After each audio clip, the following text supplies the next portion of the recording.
मौजों की रवानी है। आए ऋतुराज तो विसार सब काज, कोई मीठी मीठी धुन गुनगुनाने लगी धरती। हंसा के जड़वत जीवन को चेतन चाटा बदल गया। क्या बात है दादा।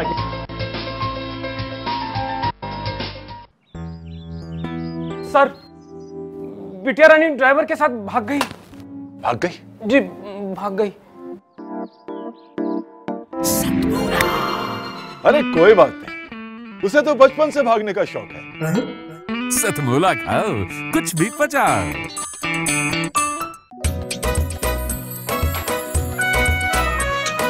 हर पल मस्ती और रंगीन विद सतमोला नमकीन, इससे बेटर है नथिंग। सतमोला नमकीन डिफरेंट टेस्ट है बेमिसाल, पनीर भुजिया भी कमाल, इसके टेस्ट के सब शौकीन। हाँ सतमोला नमकीन, सतमोला स्वीट्स एंड नमकीन, इससे बेटर है नथिंग।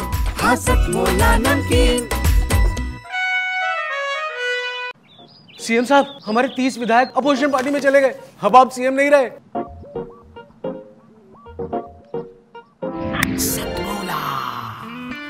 तो अब नया सीएम कौन बन रहा है? चल सतमोला खाओ, कुछ भी पचाओ। जितना जी में आए खाओ, बस खाते ही खाते जाओ। डरने की क्या बात है जब सतमोला साथ है। टेस्ट है इसका सबसे निराला, हर दिल पर जादू कर डाला। स्वाद स्वाद में जमकर खाया, सतमोला ने खूब बचाया। खाने से डरता है क्या? सतमोला। सतमोला कवियों की चौपाल में आप सभी दर्शकों का हार्दिक स्वागत है। सतमोला कवियों की चौपाल, आपकी अपनी चौपाल। सतमोला कवियों की चौपाल, राष्ट्र की चौपाल। सतमोला कवियों की चौपाल, आपके दिल की चौपाल, कविताओं की चौपाल। सतमोला कवियों की चौपाल में हम 16 वर्ष से निरंतर ये काव्य अनुष्ठान करते आ रहे हैं। यहाँ पर केवल हिंदी नहीं, सभी भारतीय भाषाओं की गीत कविता को हम प्रमुखता से हम प्रसारित करते हैं, चाहे वो तमिल की हो, चाहे वो तेलुगु की हो, चाहे वो मराठी हो, चाहे गुजराती हो, चाहे मलयाली हो, और चाहे हिंदी की किसी भी बोली में हो। भिन्न भिन्न बोलियों में भी हम अपने कविता पाठ को यहाँ पर आप कवियों के माध्यम से प्रस्तुत कराते हैं। ये हमारा परम सौभाग्य है। होली जो हमारे भारत नहीं विश्व का एक अंतर्राष्ट्रीय पर्व है। कहीं होली टमाटरों के साथ खेली जाती है, कहीं उसके रूप अलग होते हैं। एक वैलेंटाइन भी जो है वो एक फागुन का एक बिगड़ा हुआ रूप है, लेकिन सही मायने में फागुन और फाग, पिछला जो बसंत था वो एक बलिदानी बसंत था। हमारे पुलवामा के अनेक शहीद हुए थे और सही मायने में उन्होंने अपने रक्त से फागुन का स्वागत किया था, वसंत पर अपने खून से होली खेली थी। तो इस परिवेश में जब बात आती है तो मैं होली पर ऐसे अंतर्राष्ट्रीय कवि श्री महेंद्र अजनबी जी को आमंत्रित करता हूँ। महेंद्र अजनबी जी किसी परिचय के मोहताज नहीं है, बहुत ही श्रेष्ठ कवि हैं। मैं महेंद्र अजनबी जी को आमंत्रित करता हूँ, जोरदार तालियों के साथ उनका स्वागत। सतमोला कवियों की चौपाल में मैं यहाँ सभी उपस्थित नवांकुर कवि और जो पुराने कवियों का बहुत बहुत स्वागत करता हूँ। मैं प्रवीण भाई का बहुत बहुत आभारी हूँ कि उन्होंने इस कार्यक्रम को 16 साल निरंतर चलाया है। किसी भी काव्य अनुष्ठान के लिए ये बहुत बड़ी उपलब्धि है। एक बार तालियां बजाएं उनके लिए, इस बात के लिए। मुझे कहा गया है कुछ कविताएं सुन। पहले तो आप सबसे निवेदन करता हूँ, मेरे स्वागत में दोबारा जोरदार तालियां बजाएं। तालियां इसलिए बजवा रहा हूँ क्योंकि बाद में भरोसा नहीं है। एक दो छोटी छोटी कविताएं आपको सुनाऊंगा, पसंद आएंगी ठीक है, नहीं तो 3-4 और सुनाऊंगा। बहुत मन से आप लोग सुन रहे हैं, बहुत अच्छा लग रहा है आपके बीच आकर के। पहले छोटी छोटी 3-4 कविताएं सुनाता हूँ। हम कवि लोग जो लिखते हैं, और कवि व्यंग सबसे अच्छा वो होता है जो अपने खुद के ऊपर लिखा जाए। एक दो छोटी कविताएं इसी बात को लेकर कि सड़क पर दौड़ते हुए एक आदमी को हमने रोककर पूछा कहाँ, बोला आत्महत्या करने। मैंने कहा इतनी सी बात तो मैं तुम्हारे बहुत काम आ सकता हूँ, तुम्हें अपने साथ किसी कवि सम्मेलन में ले जा सकता हूँ। मैंने कहा इतनी सी बात तो मैं तुम्हारे बहुत काम आ सकता हूँ, तुम्हें अपने साथ किसी कवि सम्मेलन में ले जा सकता हूँ। वह बोला बस बस रहने दीजिए, ये जुर्म मत कीजिए, आपको मालूम है मैं आत्महत्या करने क्यों जा रहा हूँ। बात यह है कि मैं अभी भी तो एक कवि सम्मेलन से छूट कर आ रहा हो जाता है। एक और छोटी सी कविता इसी बात को लेकर कि एक शाम एक शहर में मच रही थी भागम भाग, जैसे हो जंगल की आग। सभी लोग भाग रहे थे, पता नहीं क्यों भाग रहे थे। मैंने एक भागते हुए को रोककर पूछा, भैया सभी लोग शहर छोड़कर भाग रहे हैं, ऐसा क्या यहाँ पर गजब होने वाला है। वह बोला तुम भी भाग चलो, पता नहीं आज रात को यहाँ कवि सम्मेलन होने वाला है। एक और छोटी सी कविता आप तक पहुँचाता हूँ। हमारे एक मित्र ने हमसे एक दिन कहा, अजनबी जी किसी दिन हमारे घर आओ, हमारे किराएदारों को अपनी 3-4 कविताएं सुनाओ। मैंने कहा भाई मुझे किस उपलक्ष्य में कविताएं सुनाना है। वह बोला बात दरअसल यह है मुझे अपना मकान खाली करवाना है। बहुत मन से आप लोग सुन रहे हैं, हर जगह कवियों को इतने अच्छे ढंग से नहीं सुना जाता भाई साहब। कहीं कहीं तो हमें ऐसे उखाड़ने वाले लोग मिलते हैं, कवि अपनी कविता की एक लाइन पढ़ता है, सुनने वाले इतने उस्ताद दूसरी लाइन अपनी तरफ से। बिल्कुल सच्चा किस्सा बता रहा हूँ। हमारे पड़ोस में एक कवि सम्मेलन चल रहा था, एक नए कवि आए, आते ही उन्होंने कविता की एक लाइन पढ़ी, बोले मेरी मम्मी ने कुत्ते का एक पिल्ला पाला। तभी श्रोताओं में से खड़ा हुआ बोले और उसे मंच पर छोड़ दिया। ये हंसने की बात नहीं थी, ये कविता मैंने नहीं सुनाई थी, किसी और ही कवि ने सुनाई थी, यहाँ पर भी नहीं है। पर इस तरह की दिक्कतें अक्सर हमारे साथ आती रहती हैं। हमारे एक गीतकार एक जगह गीत पढ़ने खड़े हुए, धरा बेच देंगे, गगन बेच देंगे।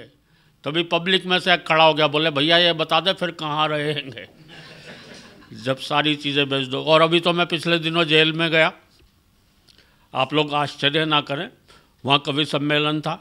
जेलर महोदय ने कवि सम्मेलन करवाया था और ये सोच के करवाया था कि शायद कैदियों की सज़ा में थोड़ी बहुत कमी रह गई है। बोले इसलिए ना सबको कविताएं सुनवाई जाएं। अच्छा, नीचे सारे कैदी बैठे हुए थे लाइन लगाए हुए। एक कवि आए वीर रस के थे, बड़ी ज़ोर से चीखते हुए बोले आदमी यूं हालातों में जकड़ा ना जाता, आदमी यूं हालातों में जकड़ा ना जाता। नीचे एक चोर कैदी बैठा था, बोला भैया कुत्ते की पूंछ न दबती तो मैं पकड़ा ना जाता।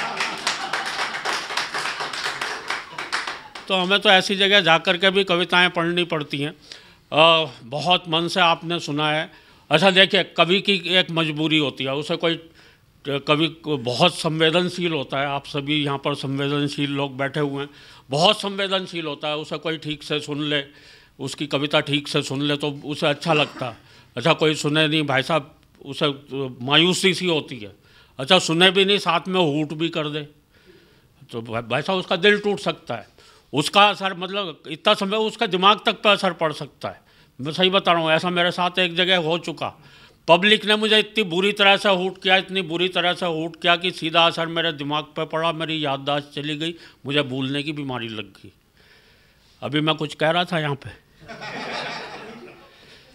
तो जब मुझे भूलने की बीमारी लगी तब मैंने एक कविता लिखी, वो कविता आप तक पहुँचा रहा हूँ।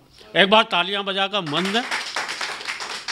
जितने मन से आप सुनेंगे उससे दुगने मन से मैं आपको सुनाने की कोशिश करूँगा कि एक कवि सम्मेलन में श्रोताओं ने इस कदर हूट कर डाला कि हादसे से मेरी यादों का निकल गया दिवाला। तब से बिना निमंत्रण के ही हर प्रोग्राम में पहुंच जाता हूं। हालत इतनी खराब है, जहां भी लोगों की भीड़ जुटी दिखती है कवि सम्मेलन समझकर घुस जाता हूं। आज भी मैं यहाँ स्टूडियो में इसीलिए आया हूँ कि यहाँ पे देखा मैंने, हालत इतनी ख़राब है, जहाँ भी लोगों की भीड़ जुटी दिखती है कवि सम्मेलन समझकर घुस जाता हूँ। कभी तो अपने स्कूल जाकर बच्चों को कविताएं सुनाने लगता हूँ, कभी मंच से ही श्रोताओं को हिस्ट्री पढ़ाने लगता हूँ। एक बार तो गजब बड़ा कर दिया, जो श्रोता लेट आए थे मैंने उन्हें कुर्सी पर ही खड़ा कर दिया। अपने बिगड़े हालात का ज़्यादा बयान क्या करना है, मुझे ये भी ध्यान नहीं रह पाता कितनी देर पढ़ना है। एक जगह तो मैं पढ़ता गया 1 घंटा 1.5 घंटा, श्रोता बोर हो गए। मैंने बाद में सबसे माफ़ी मांगी। मैंने कहा माफ़ करना दोस्तों, आज मेरे हाथ में घड़ी नहीं थी। एक श्रोता खड़ा होकर बोला पीछे कैलेंडर लगा हुआ था, वही देख लेता। मुझे ये भी ध्यान नहीं रह पाता कितनी देर पढ़ना है। बात हो गई है काबिले गौर की। मुझे ये भी ध्यान नहीं रह पाता कि अपनी ही पढ़ रहा हूँ या किसी और की। पूरे दिमाग में हेरा फेरी है कि जब कोई और पढ़ता है और जमता है, तब लगता है यार ये कविता तो मेरी है। एक जगह मैंने जेब से कागज़ निकाल के पढ़ना शुरू कर दिया। 5 किलो आटा, आधा किलो नमक टाटा, 6 लाइफ बॉय, 250 ग्राम चाय। एक श्रोता खड़ा हो गया करके हाय, बोले हद हो गई है, डिसिप्लिन के अनुशासन की, कविता सुना रहे हो या लिस्ट अपने घर के राशन की। और अगली पंक्ति पर आपकी तालियां चाहता हूँ। दूसरा श्रोता बोला इसे ही सुनाए जाओ। वाह वाह, इरशाद इरशाद, घर पर और क्या क्या ले जाना हम सब भी कर लेंगे याद। वैसे मियाँ आप किस फरेब में हैं, ऐसी है कि कविता तो हम सबकी जेब में है। घर वाले भी मुझसे कुछ नहीं कहते हैं, क्योंकि एक दिन मैंने अपनी पत्नी से पूछ लिया था ये घर में महेंद्र अजनबी कौन है जिसके रोज़ रोज़ फ़ोन आते रहते हैं। दाढ़ी बनाने के बाद एक बार तो और भी गजब कर दिया जब मैंने अपनी पत्नी से पूछा ये आईने में आदमी कौन था जिसकी मैं इतनी बढ़िया शेव कर गया। रात को सोते समय और भी लफड़े में रहता हूँ। मेरा कुत्ता तो आराम से बिस्तर पर सोता है, मैं पलंग के नीचे कूं करता रहता हूँ। कुछ समझ नहीं पाता हूँ, पत्नी पुचकारते हुए उसे बुलाती है, 2 मिलाते हुए मैं पहुँच जाता हूँ। पूर्ति का ऐसा प्रमाण देता हूँ, वो रोटी उसे डालती है, पहले मैं लपक लेता हूँ। सवाल खड़े हो गए हैं रोज़ अनबुझे, मुझे यही पता नहीं लग पा रहा भूलने की बीमारी मेरे कुत्ते को लगी है या मुझे।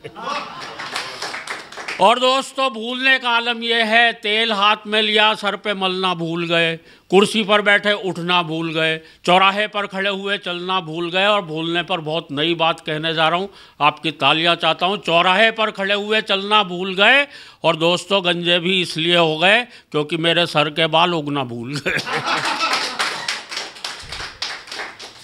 पत्नी बोली एक बार मेरे भरतार हेल्प करा दो, गीले कपड़े ऊपर फैला दो। ऊपर जाते ही दिमाग भटक गया, मैंने कपड़े तो चारपाई पर पट के खुद तार पर लटक गया। टूट गई टांग, डॉक्टर आया, पलस्तर चढ़ाया। डॉक्टर भी था होशियार, भुलक्कड़ों का सरदार, गजब ही ढा दिया। टूटी दाई टांग थी, पलस्तर बाई पर चढ़ा। और मित्रों भूलने पर इससे बड़ी बात कोई कह नहीं सकता जो मैं कहने जा रहा हूँ। मैं क्या कहने जा रहा था ये तो भूल ही गया। लेकिन दोस्तों मेरे भूलने पर ज़्यादा मत जाइए, कविता समाप्त हो गई है, तालियां बजाइए। लेकिन दोस्तों कविता तो शुरू होती है अब। मैं ही नहीं, ये सारे कवि, आप और हम सब न जाने किन ख्यालों में झूले हुए हैं। हम सभी कुछ न कुछ भूले हुए हैं। हम सभी कुछ न कुछ भूले हुए हैं। हम भूल गए हैं आपस का प्यार, हम भूल गए हैं मेहमान का सत्कार, आए दिन टूटने वाले घर बार। हम भूल गए हैं संयुक्त परिवार, और बता रहा हूँ आपको घर घर का संताप। पत्नी आते ही लोग भूल जाते हैं माँ बाप, लोग भूल जाते हैं किसी का एहसान, लोग भूल जाते हैं अपना दीनो ईमान, लोग भूल जाते हैं बीमार माँ की दवा। हम सब भूल चुके गांव की ताज़ा हवा, और हाय रे टीवी की ऐसी रवानी, बच्चे सब भूल चले दादी नानी की कहानी। हाय रे टीवी की ऐसी रवानी, बच्चे सब भूल चले दादी नानी की कहानी। राजनीति के हो चले खौफनाक इरादे, नेता जीतते ही भूल गए अपने किए वादे। नफरत का चढ़ चुका ऐसा जुनून है, हम सब भूल गए कि सबका एक जैसा खून है। और दोस्तों कहने को अब कुछ भी नहीं है शेष, भूलों की इस भूल भुलैया में हम सब भूलते जा रहे हैं अपना देश। हम सब भूलते जा रहे हैं अपना देश। अब मैं जिनको आमंत्रित करना चाहता हूँ वो मेरी अपनी बिटिया है, बेटी है, मेरी अपनी प्यारी बेटी है। उस बेटी का नाम है रजनी अवनी। रजनी अवनी बहुत ही प्यारी कविताएं करती हैं, अंतर्राष्ट्रीय स्तर पर अब छा चुकी हैं। मैं तो उसको अपने घर की बेटी बोलता हूँ, चाहे अंतर्राष्ट्रीय छटा वो बखेर रही हो। बहुत अच्छी कविताएं करती है, और उनकी कविताओं में एक बेटी का दर्द भी है, एक माँ का दर्द भी है, एक बहन का भी एक दर्द है। वो किस प्रकार नारी के विविध रूपों की विवेचना करती है, तो आइए सुनते हैं रजनी अवनी को खुद उनके मुंह से।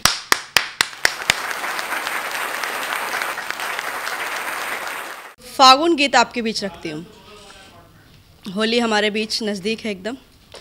फागुन गीत के माध्यम से आपको होली की शुभकामनाएं देती हूँ, बधाई देती हूँ। फागुन रे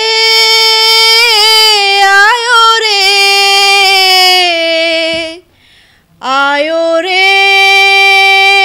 फागुन रे, फागुन आयो सबके मन को भायो, फागुन आयो सबके मन को भायो, होली पे सब मिलजुल खेले देख के मन हर्षायो, होली पे सब मिलजुल खेले देख के मन हर्षायो, मीत प्रीत के गीत सुना दे,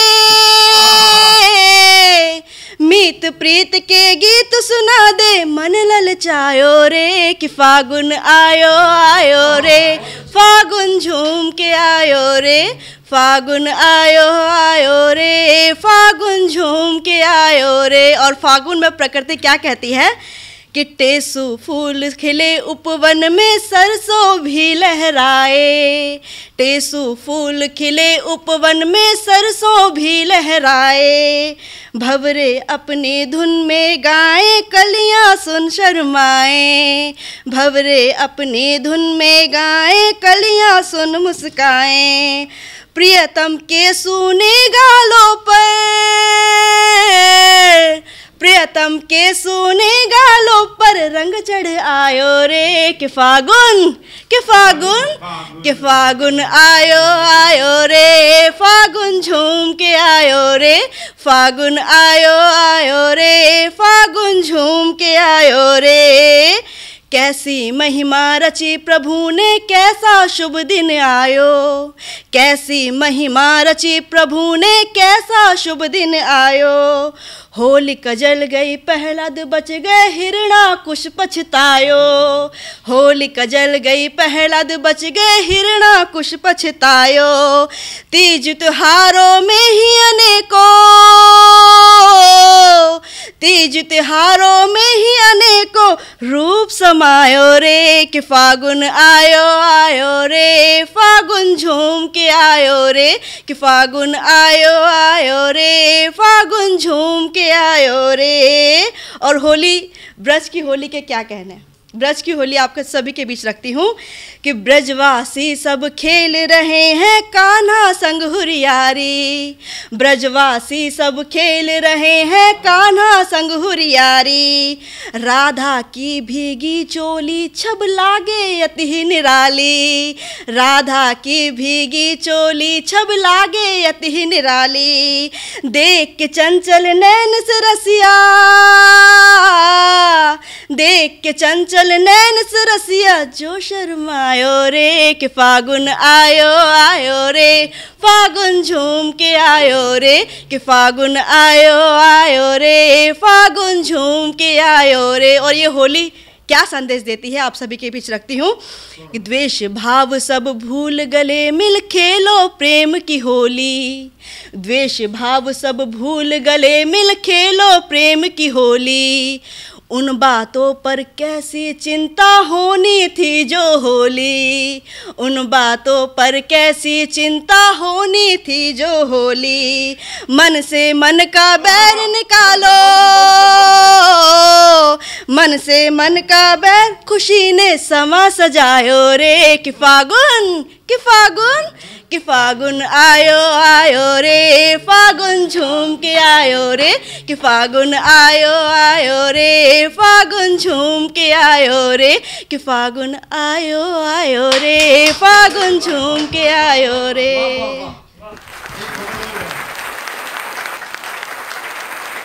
अब मैं जिनको आवाज़ देना चाह रहा हूँ वो केवल उत्तर प्रदेश के महोबा तक नहीं, बल्कि मैं कहूँ तो एक सही मायने में राष्ट्रीय कवि हैं। गंगा शरण त्रिशुत जी के सामने राजेश चेतन, गजेंद्र सोलंकी, कुमार विश्वास, सब बड़े बैठे बैठे थे। कोई कहे मैं राष्ट्रीय कवि हूँ, कोई कहे मैं अंतर्राष्ट्रीय कवि हूँ, सब अपने आप को राष्ट्रीय अंतर्राष्ट्रीय कवि कह रहे थे। तो गंगा शरण त्रिशत जी से नहीं रहा गया, वो कहते मैं अंतरिक्षीय कवि हूँ। इनका जो अंतर्राष्ट्रीय है वो केवल एक गली से दूसरी गली तक जाके समाप्त हो जाता है, राष्ट्रीय उनका एक मोहल्ले से तक भी नहीं जा पाता। तो इसलिए मैं सही मायने में जिनको हम रामधारी दिनकर के परंपरा में हम जिनको राष्ट्रीय कवि कहते थे, ऐसे राष्ट्रीय कवि मैं आमंत्रित करता हूँ संतोष कुमार पटेरिया जी को, वे आएँ। और मैं 2 पंक्तियाँ मैं ज़रूर कहना चाहूँगा, मैं अपने पिताजी की पंक्तियाँ बोल रहा हूँ। मैं उजाला दीप का हूँ, दीप बन तिल तिल जला हूँ। मैं उजाला दीप का हूँ, दीप बन तिल तिल जला हूँ। आंधियों की गोद में अंधियार पी पी कर पला हूँ, अंधियार पी पी कर पला हूँ। संतोष कुमार पटेरिया। नमस्कार। प्रतीकों के माध्यम से मैं गीत लिखता हूँ। सुने कि हम किसे दोष दे रहे हैं और किसे दोष देना चाहिए, समस्या ये है। इस पर एक गीत प्रस्तुत करें प्रतीकों के माध्यम से। जौहरी न देखता, जौहरी न देखता, रतन को हम क्या दोष दें। जौहरी न देखता, रतन को हम क्या दोष दें। निर्माण जब अधूरा है, भवन को हम क्या दोष दें। जौहरी न देखता, जौहरी न देखता, पक्षी पूछ के बोलते, सहम के पर हैं खोलते, सहम के पर हैं खोलते। हवाएं जब कैद हैं, हवाएं जब कैद हैं, पवन को हम क्या दोष दें। निर्माण जब अधूरा है, भवन को हम क्या दोष दें। जौहरी न देखता, जौहरी न देखता, नभ में चंद्र उदास है, कोई तारा न पास है। नभ में चंद्र उदास है, कोई तारा न पास है, कोई तारा न पास है। सूरज जब बुखार में, सूरज जब बुखार में, तपन को हम क्या दोष दें। जौहरी निर्माण जब अधूरा है, भवन को हम क्या दोष दें। जौहरी न देखता, जौहरी न देखता, जीवन बीता अर्चना में, जीवन बीता याचना में, जीवन बीता याचना में। इष्ट ही जब सो गया, इष्ट ही जब सो गया, नमन को हम क्या दोष दें। जो निर्माण जब अधूरा है, भवन को हम क्या दोष दें। जौहरी न देखता, जौहरी न देखता, जीवन बीता जोड़ने में, अपनों से मुख मोड़ने में, अपनों से मुख मोड़ने में।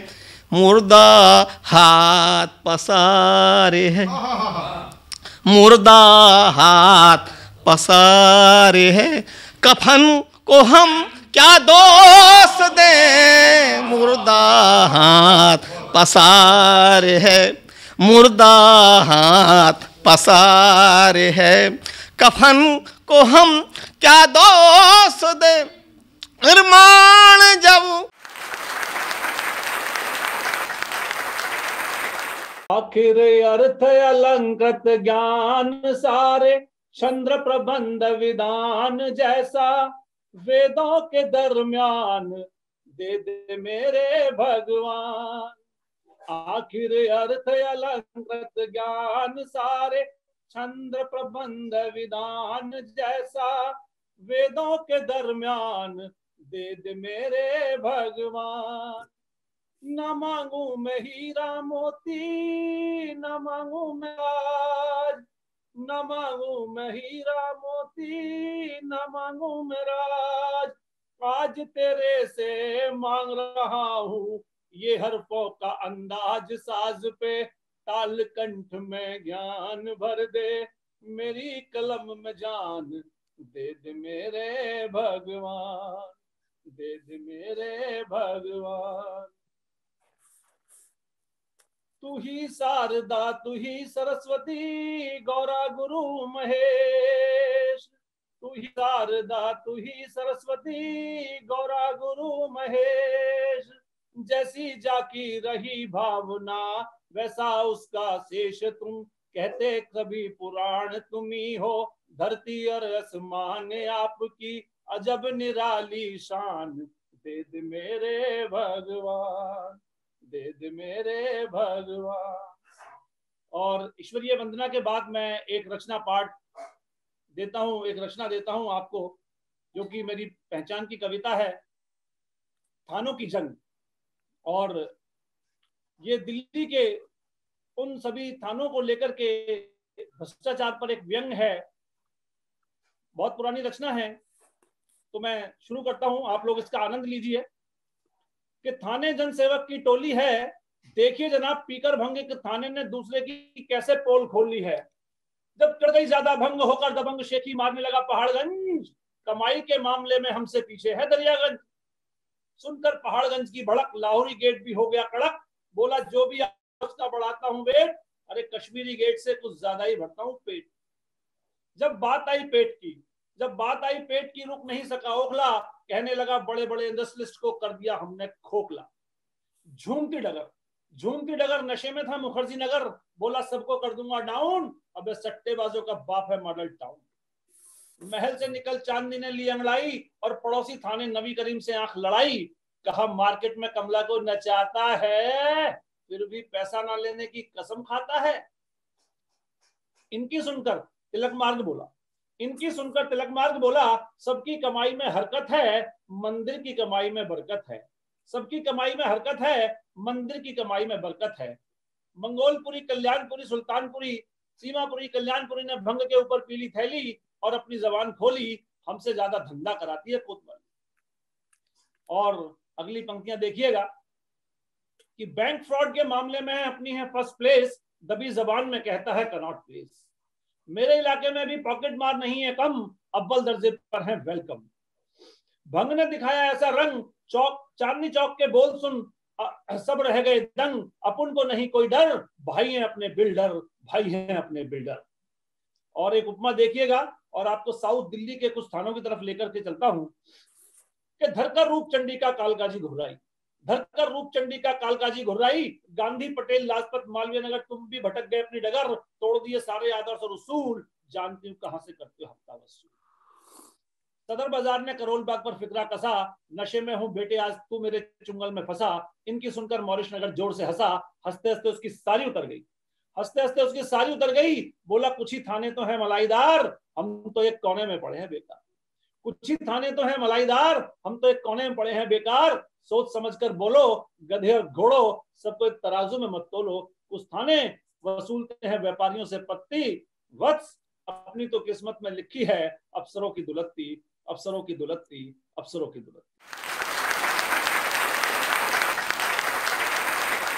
और अब सतमौला कवियों की चौपाल में हम ले रहे हैं एक छोटा सा ब्रेक के बाद हम पुनः आपके सामने प्रस्तुत होंगे और नए रचनाकारों के साथ। तब तक लेते हैं खट्टी मीठी गोलियों को आनंद। जितना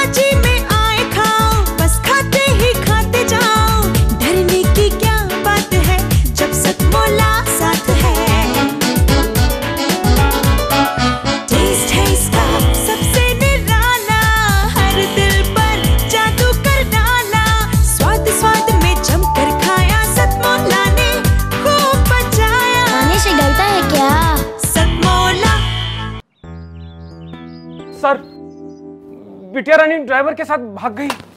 भाग गई? जी भाग गई। अरे कोई बात नहीं, उसे तो बचपन से भागने का शौक है।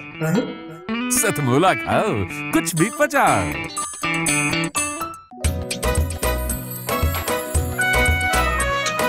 हर पल मस्ती और रंगीन विद सतमोला नमकीन, इससे बेटर है नथिंग। सतमोला नमकीन डिफरेंट टेस्ट है बेमिसाल, पनीर भुजिया भी कमाल, इसके टेस्ट के सब शौकीन। हाँ सतमोला नमकीन, सतमोला स्वीट्स एंड नमकीन, इससे बेटर है नथिंग।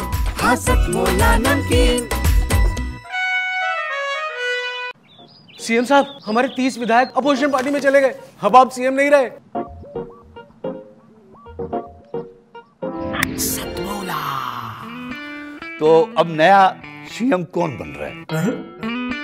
चल सतमोला खाओ, कुछ भी पचाओ। और अब मैं जिनको आमंत्रित करना चाहता हूं वह हमारे साथ हमारे भाई फरीदाबाद से पधारे हैं, श्याम मोहन पराशर जी, एक गजल के साथ। या जोरदार ताली के साथ उनका स्वागत करें। मैं श्याम मोहन पराशर फरीदाबाद से एक मुक्तक से शुरुआत करता हूँ कि कह नहीं सकता तमाशा देखता हूँ, कह नहीं सकता तमाशा देखता हूँ, आपकी आँखों में क्या क्या देखता हूँ, आपकी आँखों में क्या क्या देखता हूँ। मुश्किलों के दौर में भी चलता हूँ मैं, मुश्किलों के दौर में भी चलता हूँ मैं, वक्त हूँ मैं और ज़माना देखता हूँ, वक्त हूँ मैं और ज़माना देखता हूँ। आगे देखिए, जो आजकल की जो माहौल चल रहा है सियासती, उसी पे एक गज़ल है, आपका तवज्जो चाहूँगा कि अफवाहों संग आग लगाना कोई उनसे सीखे, अफवाहों संग आग लगाना कोई उनसे सीखे, चिल्ल पौं कर ढोंग जताना कोई उनसे सीखे, चिल्ल पौं कर ढोंग जताना कोई उनसे सीखे। जीडीपी का क्या उसने सारा इतिहास पढ़ा है, जीडीपी का क्या उसने सारा इतिहास पढ़ा है, जो महंगाई को दूर भगाना कोई उनसे सीखे, जो महंगाई को दूर भगाना कोई उनसे सीखे। माना मुद्दा है अहम, माना मुद्दा है अहम एनआरसी और सीएए, माना मुद्दा है अहम एनआरसी और सीएए, पर सड़कों पर उत्पात मचाना कोई उनसे सीखे, पर सड़कों पर उत्पात मचाना कोई उनसे सीखे। मर्ज बहुत बढ़ जाए तो फिर है इलाज ज़रूरी, मर्ज बहुत बढ़ जाए तो फिर है इलाज ज़रूरी, पर क्या उसकी डोज पिलाना, पर क्या इसकी डोज पिलाना कोई उनसे सीखे, पर क्या इसकी डोज पिलाना कोई उनसे सीखे। सत्ता वंचित भूखे नंगों ने आफत फैलाई, सत्ता वंचित भूखे नंगों ने आफत फैलाई, अफवाहों से स्वांग रचाना कोई उनसे सीखे, अफवाहों से स्वांग रचाना कोई उनसे सीखे। एक मैं गज़ल और पेश करूँगा, छोटी सी है। दिल का गुलशन तेरी यादों से सजा रखा है, दिल का गुलशन तेरी यादों से सजा रखा है, तेरी खुशबू को ही सांसों में बसा रखा है, तेरी खुशबू को ही सांसों में बसा रखा है। यूं तो दुनिया में हंसी और भी है, लेकिन तेरे चेहरे को ही आँखों में बसा रखा है, तेरे चेहरे को ही आँखों में बसा रखा है। गुनगुनाया है तुझे दिल की हंसी महफिल में, तेरी चाहत को ही सीने से लगा रखा है, तेरी चाहत को ही सीने से लगा रखा है। जिंदगी तुझ से ही बनती है, संवरती है मेरी। तेरे जलवों ने तो क्या क्या ना दिखा रखा है। तेरे जलवों ने तो क्या क्या ना दिखा रखा है। बिन तेरे मेरा सफ़र कोई सफ़र ही कब था। ये सफ़र तूने ही आसान बना रखा है। ये सफ़र तूने ही आसान बना रखा है। दिल का गुलशन तेरी यादों से सजा रखा है। तेरी खुशबू को ही सांसों में बसा रखा है। धन्यवाद।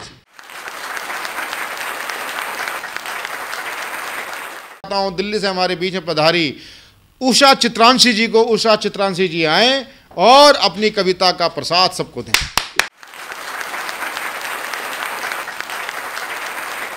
अश्क भरे हैं आँखों में, धरती करे पुकार, मैं धरती तेरी माँ।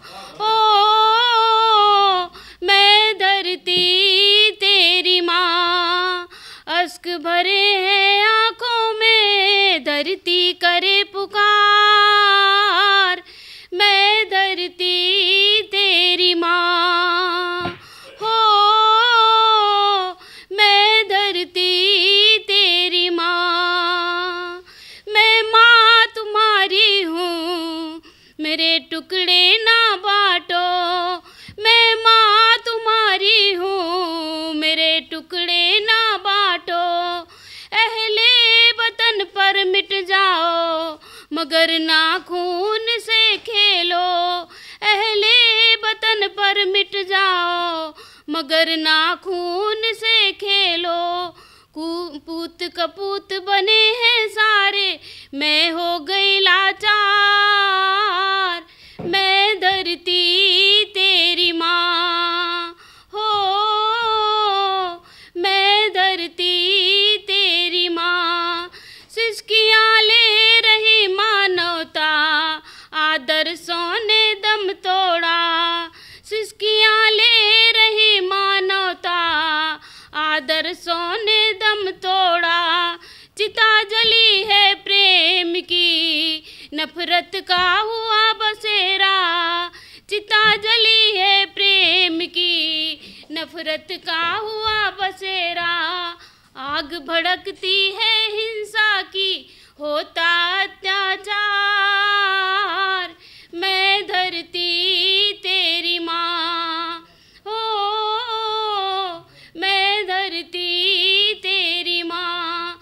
इंसान ही इंसान के है खून का प्यासा, इंसान ही इंसान के है खून का प्यासा।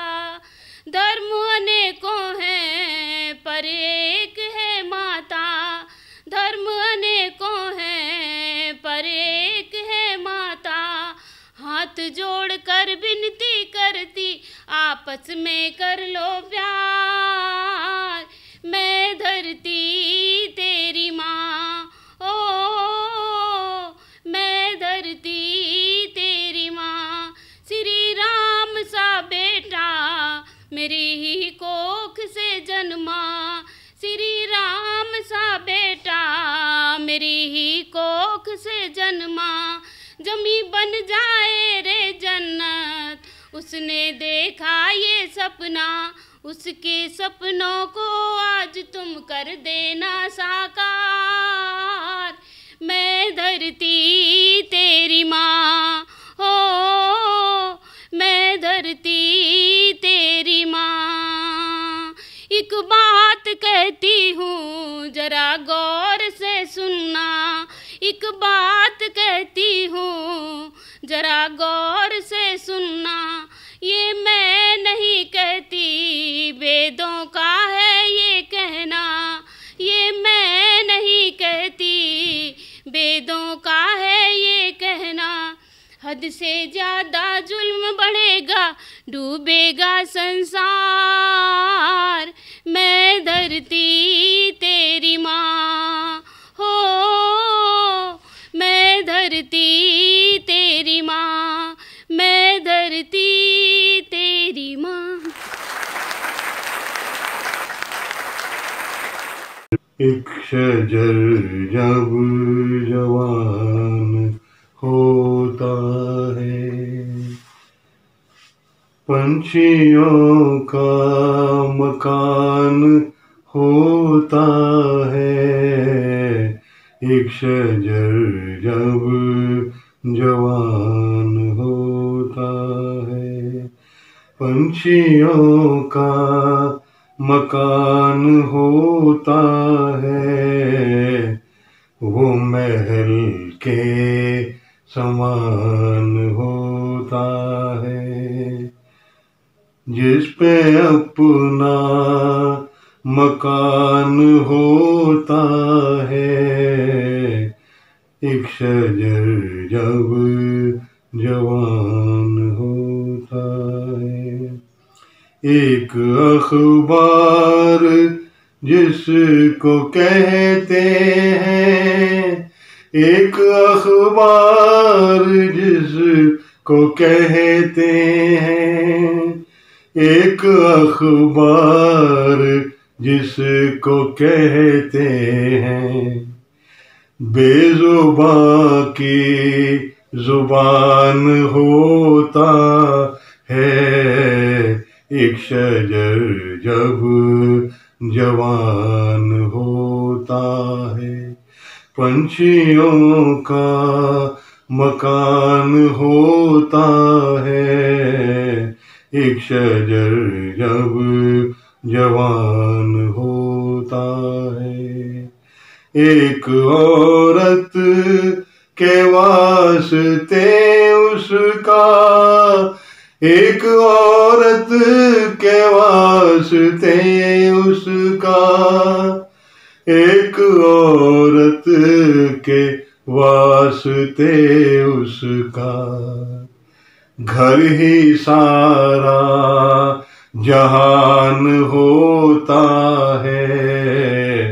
एक शजर जब जवान होता है, पंछियों का मकान होता है। और पौधे न टिक सके जिसमें, और पौधे न टिक सके जिसमें, और पौधे न टिक सके जिसमें, और पौधे न टिक सके जिसमें। इतने पानी में धान होता है। एक शजर जब जवान होता है, पंछियों का मकान होता है।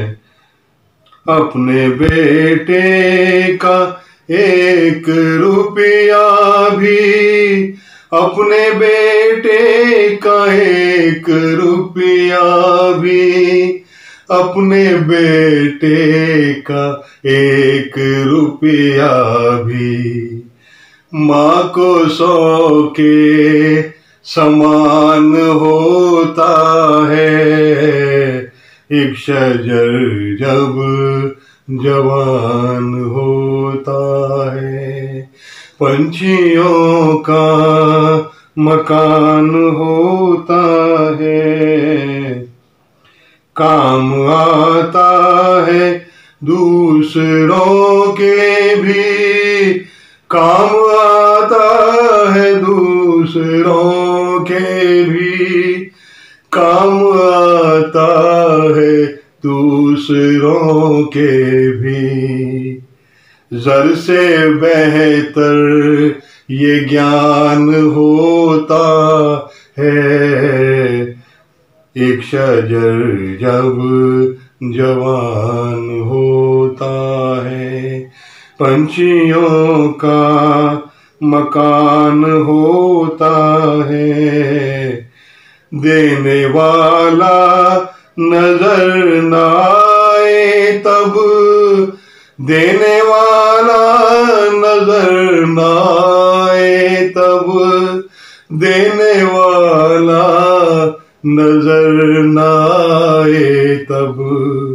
दान छोटा भी दान होता है, एक शजर जब जवान होता है। पंछियों का मकान होता है, एक शजर जब जवान होता है। वो महल के समान होता है, वो महल के समान होता है, वो महल के समान होता है, वो महल के समान होता है। जिस पे अपना मकान होता है, एक शजर जब जवान होता है। आप पिताजी मुझे सहज से याद आ जाते हैं, और जो पिताजी ने मुझे काव्य और संगीत की दीक्षा दी, तो जहाँ मैं कार्यक्रम संचालन कर रहा हूँ, होली परिवेश है, तो बिना किसी भूमिका के, जिससे कि जो मेरे आए हुए अग्रज हैं, मेरे आत्मज हैं, उनको भी पता चले कि मैं भी कविता कर सकता हूँ। तो सीधे सीधे शब्द पे ध्यान दीजिएगा। होली, होली के दो अर्थ हैं, होली पर्व, और होली यानी जो हो चुका, बीत चुका, सो बीत चुका। तो फिर क्या है, क्या कहना चाहता है कवि? होली रे होली, होली होली रे होली, आगे की कुछ सोच करो रे, होली सो होली, होली रे होली, होली होली सो होली, आगे की कुछ सोच करो रे, होली सो होली, होली रे होली, होली होली रे होली, नीला पीला क्या रंग डालूं, लाल रंग है भाया। देखिए फागुन है और शाहीन बाग चालू है। नीला पीला क्या रंग डालूं, लाल रंग है भाया, भूली भटकी तरुणाई को लाल रंग ही भाया, मांग सिंदूरी माँ की ममता, मांग सिंदूरी माँ की ममता, झेल रही है गोली रे होली, होली रे होली, होली होली रे होली, आगे की कुछ सोच करो रे, होली सो होली, होली रे होली, होली। कविता गीत बड़ा लंबा है, मुझे भी उसमें एक दस्तक देनी थी, इसलिए मैंने एक मुखड़ा और बंद सुनाया।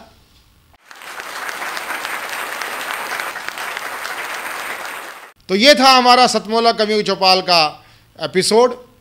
आपको हमारा एपिसोड कैसा लगा? आप हमारे एपिसोड से जुड़ना चाहते हैं, हमारे कार्यक्रम से जुड़ना चाहते हैं, तो आइए हमारे साथ जुड़िए। नवांकुर हैं, कोई बात नहीं, हम आपको मंच देंगे, हम आपको इस क्षेत्र में हो रही धोखाधड़ी से बचाएंगे। आप हमारे साथ जुड़िए, हमारे काव्य अनुष्ठान यज्ञ से जुड़िए। आपका छोटा सा अंशदान इस कार्यक्रम की संजीवनी है। हम आपको संरक्षित करें और आप हमें सहयोग दें, ये इस कार्यक्रम की सहभागिता की प्रणाली है। तो आप हमसे जुड़े नवांकुर कवि मित्र 9711182183 स्क्रॉल पे चल रहा है नंबर, मैं फिर दोबारा बताना चाहूँगा 9711182183 पे आप हमसे संपर्क करें। आप हमारे आजीवन सदस्य बन सकते हैं। अगले रविवार फिर ज्येष्ठ शीर्षस्थ कवि मित्रों के साथ, नवांकुरों के साथ फिर हमारी सतमोला कवियों की चौपाल सजेगी। तब तक के लिए करें प्रतीक्षा। नमस्कार दोस्तों, मैं अनिल मित्तल, चेयरमैन सतमोला ग्रुप। मैं जैसे आप सब लोग जानते हैं कि 2004 के अंदर मैंने सतमोला कवियों की चौपाल आरंभ करा परवीन आर्य के साथ मिलके। तो हमारा उद्देश्य दोस्तों यही था कि जो आज ये काव्य पाठ है, जो ये बुद्धिजीवी वर्ग जो ये सुंदर काव्य पाठ हम लोग करते हैं, तो वो धीरे धीरे आज के ज़माने में लुप्त ना होता जाए। जो आज मॉडर्नाइजेशन चल रहा है, जितना टीवी पे हम और भी चीज़ें बढ़ती जा रही हैं, तो ये ना हो कि हमारी पुरानी जो ये एक संस्कार थे, पुरानी सभ्यता थी, कविता पाठ था, वो धीरे धीरे ये लुप्त होता जा रहा था। तो इसीलिए हम दोनों ने मिलकर 2004 के अंदर सतमोला की कवियों की चौपाल आरंभ करी, जिसके अंदर हम ऐसा प्लेटफॉर्म देते रहे हैं जिसके अंदर नए से नए कवि, जो भी कवि काव्य पाठ है उसमें करना चाहे उसका स्वागत करते हैं हम लोग, उन्हें मौका देते हैं नए नए कवियों को। और आप लोगों से यही निवेदन है कि जो भी चाहे आप पहली बार काव्य पाठ करते हैं तो आप सतमोला कवियों की चौपाल के प्लेटफॉर्म पर आएँ, आप लोगों का स्वागत है। उसके अंदर आप अपनी मौलिक कविताओं को सुनाएं, उनके अंदर जो भी कमी होगी तो हमारे पुराने जो एक्सपीरियंस कवि हैं वो उनको सुधारेंगे और आपको और इम्प्रूव करने की कोशिश करेंगे। आपसे निवेदन है कि सतमोला कवियों की चौपाल में आएँ और अपना काव्य पाठ करें। सतमोला कवियों की इस चौपाल में जितने भी कवि बंधु, साहित्यकार बंधु आज यहाँ आए हैं, मैं उनका अभिवादन करता हूँ, उनको नमन करता हूँ। परवीन आर्य जी का ये जो प्रयास, सुंदर प्रयास, सतत वर्षों से चल रहा है, मैं इसका एक साक्षी हूँ।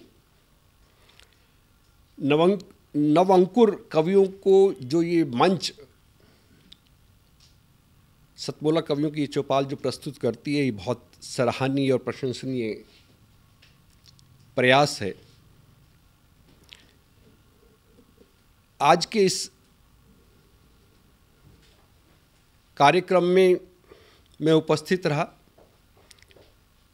मैंने भिन्न भिन्न रसों के कवियों को सुना और अभिभूत हुआ। वीर रस के कवि थे, हास्य रस के कवि थे, श्रृंगार रस के कवि थे, और ये सब रस मिलकर जो है नवरस जो उत्पन्न करते हैं हमारे जीवन में, इनका बहुत महत्व है हमारे जीवन के बीच में। परंतु मैं आज एक बात जितने भी कवि यहाँ उपस्थित हैं उनके लिए बड़े आदरपूर्वक, आदर से मैं कहना चाहता हूँ कि आप को ये मंच मिला है, आप नवांकुर कवि हैं, परंतु आप हमेशा नव अंकुर कवि न रहें और अपने प्रयासों को इतना उद्दात करें कि एक दिन आप भी जो हैं देश भर में अपना नाम बनाएं, आपकी कविता श्रेष्ठतम कविता हो, ऐसा मेरा आपसे आग्रह है, ऐसा मेरा आपसे निवेदन है। आप में प्रतिभा है, आप उस प्रतिभा को अपने प्रयासों से और गहरा करें और उसमें गति लाएं, यही मेरी आपसे एक बार पुनः प्रार्थना है। इसी प्रार्थना के साथ मैं आप सबका पुनः एक बार धन्यवाद करता हूं, अभिनंदन करता हूं। और मैं आपके बीच में रहा, जितना समय भी रहा, मुझे बहुत आनंद आया।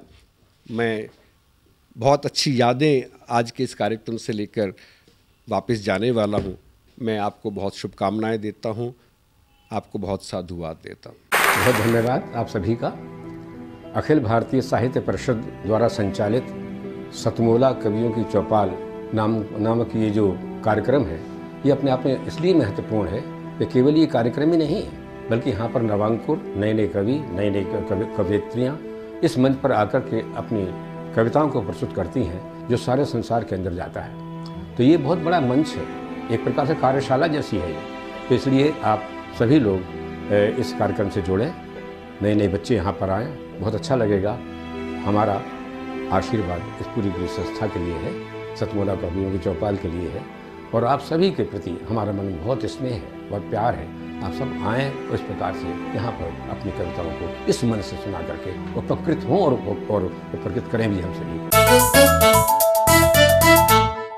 जितना जी में आए खाओ, बस खाते ही खाते जाओ, डरने की क्या बात है जब सतमोला साथ है।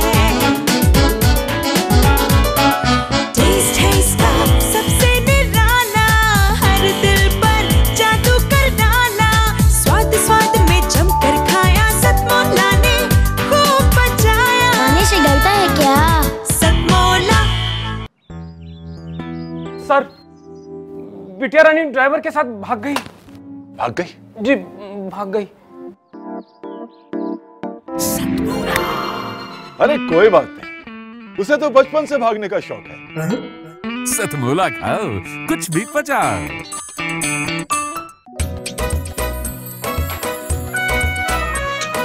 हर पल मस्ती और रंगीन विद सतमोला नमकीन, इससे बेटर है नथिंग। सतमोला नमकीन डिफरेंट टेस्ट है बेमिसाल, पनीर भुजिया भी कमाल, इसके टेस्ट के सब शौकीन। हाँ सतमोला नमकीन, सतमोला स्वीट्स एंड नमकीन, इससे बेटर है नथिंग।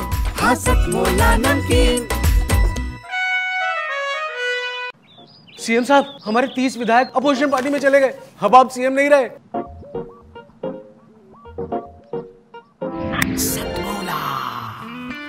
तो अब नया सीएम कौन बन रहा है?